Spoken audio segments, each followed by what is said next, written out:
So yes po, magandang gabi and welcome muli sa ating video. Andito po tayo sa Bridgetown, pero bago tayo tumuloy dun sa tulay at sa The Victor statue, pakita ko muna itong Opus Mall na soon to be luxury mall dito po sa bahaging ito ng Metro Manila. So tonight po, i-update natin especially, ayan, kung nakikita nyo po habang tayo ay papalapit, no? Umiilaw na nga at pinailawan itong The Victor statue, ang binansagang world's tallest lighting art installation po. At syempre, yung iconic na Bridgetown Bridge connecting Quezon City and Pasig City.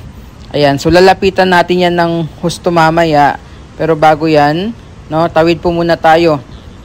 Makikita nyo, itong tulay is nadadaanan na po yan ng ating mga motorista, especially sa mga gustong tumawid, no, from QC going to Pasig. So ayan, let's go, tawid na tayo and makikita nyo rin yung pinaka disenyo nitong Bridgetown Bridge. So mas ma-appreciate nyo sa tuwing gabi dahil nga meron na rin itong pailaw. Kung makikita nyo, ayan yung pailaw ng pinaka-arko nitong Bridgetown Bridge. So tara, tawid tayo dito sa tulay and lapitan natin yung The Victor statue. First time din po nating makuhanan and makita in actual, no, itong pailaw ng Bridgetown Bridge. And syempre, first time din nating makuhanan and makita, no, itong pailaw dito po sa world's tallest lighting projection art installation, ang The Victor statue. So ayan po, mamaya lalapitan talaga natin yan ng husto para makita natin, no, yung kanyang pailaw.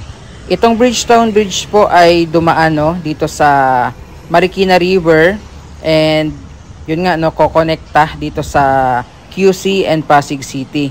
So kung gusto niyo pong pumasyal dito and mag food trip dito po sa loob ng Bridgetown, ay meron po sila ditong food park, yung Mercato. So pwede kayong mag food trip dyan and at the same time mapasyalan at makita ng personal itong makulay na tulay ng Bridgetown, gayon din po yung gahiganteng The Victor statue. So yan po yung Marikina River kung saan tumawid itong tulay and ito naman yung pinaka-disenyo, yung arko ng Bridgetown Bridge.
ito po yung itsura sa malapitan nitong The Victor statue. So talagang napakalaki.